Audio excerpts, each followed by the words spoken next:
Good morning बेटा, मेरा नाम है डॉक्टर अरुणिमा और आज हम पढ़ेंगे cell cycle and cell division के बारे में। ठीक है, तो चैप्टर का नाम है हमारा cell cycle and cell division. Cell cycle and cell division. ठीक है, अब सेल के बारे में हम पिछले चैप्टर में पढ़ चुके थे। ठीक है, जिन्होंने नहीं पढ़ा है बेटा वो प्रीवियस वीडियोस को देख सकते हैं। सेल क्या होता है ना, ये हमने समझ लिया।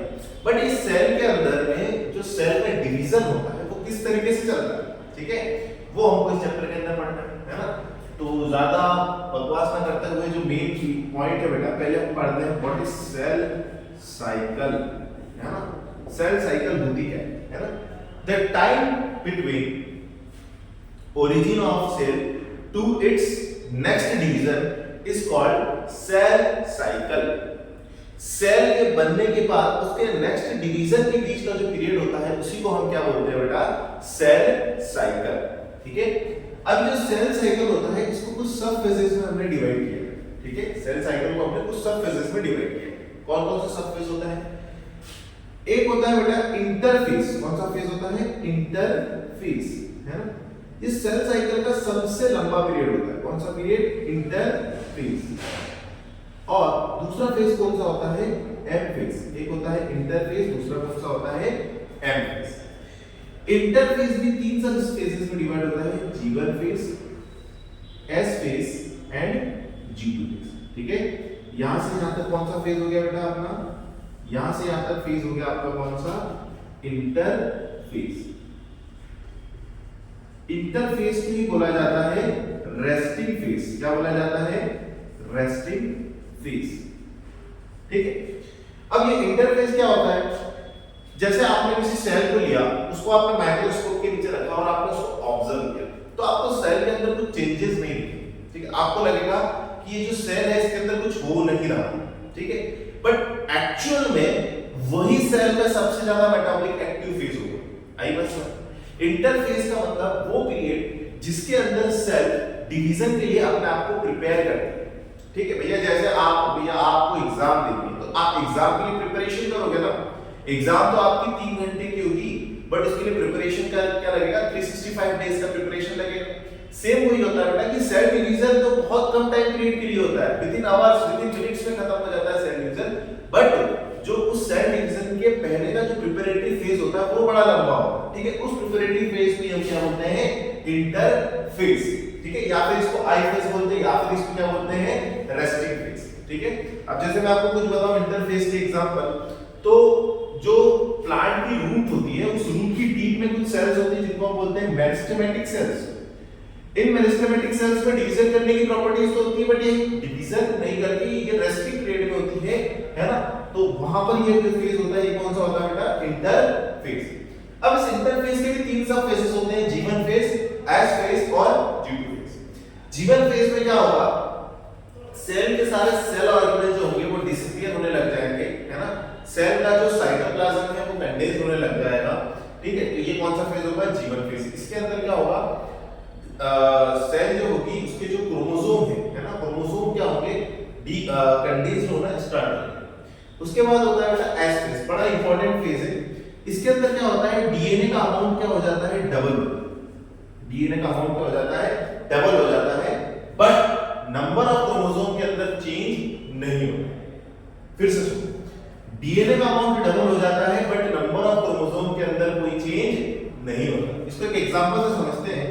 जैसे यहां पर कोई सेल है, उसके पास 2 क्रोमोसोम, ठीक है ना। उसके नंबर ऑफ क्रोमोसोम कितने हैं बेटा? 2। और मान लो उसका जो अमाउंट ऑफ डीएनए सेल के अंदर है वो क्या है? n। कितना है बेटा? n। क्रोमोसोम है 2, अमाउंट ऑफ डीएनए कितना है? n। अब जब वो फेज G1 फेज कंप्लीट करके S फेज में पहुंचेगी, तो S फेज में पहुंचने से ही उस सेल के अंदर क्रोमोसोम तो अभी भी कितने रहेंगे बेटा? 2 रहेंगे, बट डीएनए का अमाउंट n से कितना हो जाएगा? 2n। n से अमाउंट कितना हो जाएगा? 2n। मतलब क्या हुआ? Amount of DNA get doubles, but number of chromosome remain same. NEET पर आप प्रीवियस ईयर के क्वेश्चन लगाओगे तो वहां पर नीट ने क्वेश्चन पूछा है ना, इस पर एक क्वेश्चन बना है तो आपको मिल जाएगा। अब S फेज के बाद नेक्स्ट फेज जो होता है वो क्या होता है बेटा? G2 phase. ये इंटरफेज का सबसे लास्ट फेज होता है। इसके अंदर क्या होता है? अब यहां पर क्या हुआ था, अमाउंट ऑफ डीएनए तो डबल हो गया, बट इस G2 फेज में पहुंचकर जो सेल होती है उसके अंदर कौन से प्रोटीन बनते हैं, हिस्टोन प्रोटीन बनते हैं। कौन से प्रोटीन बनेंगे, हिस्टोन प्रोटीन। तो नॉन हिस्टोन प्रोटीन कौन से फेज में बने, G1 फेज, ठीक है। डीएनए का अमाउंट किस में डबल हो गया, S फेज, और हिस्टोन प्रोटीन किस में बने, G2 फेज में, ठीक है।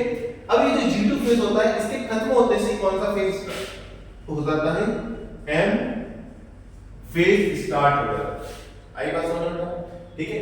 तो सेल साइकिल का मतलब क्या होता है, सिंपली एक सेल के बनने के बाद उसके नेक्स्ट डिवीजन के बीच का जो पीरियड होता है वही कहलाता है सेल साइकिल, ठीक है।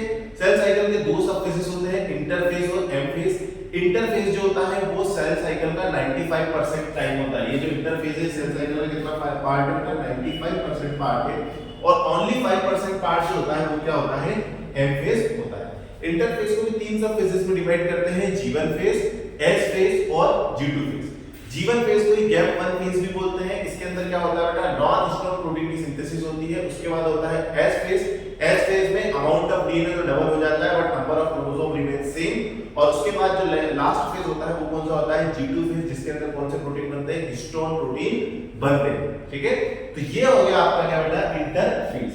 अब नेक्स्ट फेज कौन सा होगा बेटा, M फेज। अब एम फेज में एनसीईआरटी में लिखा हुआ है कि एम फेज जो होता है उसके अंदर सेल का एक्चुअल डिवीजन होता है, ठीक है। तो यीस्ट के अंदर ये टाइम कितना होता है, 90 मिनट का होता है। ह्यूमन आरबीसी के लिए टाइम पीरियड कितना होता है, 24 आवर्स का होता है, ठीक है। अच्छा, आप मुझे बता सकते हो कि कौन सी ऐसी सेल है जिसमें कभी डिवीजन होता ही नहीं है, वो एक बार बन गई तो उसके बाद बन गई, है ना। आपका जायगोट बना, जायगोट में फर्स्ट टाइम डिवीजन होके बन गई तो उतनी बन गई, अब वो नहीं बन रही। कौन सी ऐसी सेल है बेटा, यस, कौन सी सेल, नर्व सेल, है ना। हमारी बॉडी की जो नर्व सेल्स होती हैं वो नर्व सेल जो होती है उनके अंदर डिवीजन की प्रॉपर्टी नहीं होती। बाकी बॉडी की पूरी सेल में डिवीजन की प्रॉपर्टी होती है। अगर आपकी स्किन की सेल लॉस्ट हो जाए, आपको कोई खरोच लग जाए तो कुछ दिन बाद वहां पर सेल्स बन जाती है, ठीक है।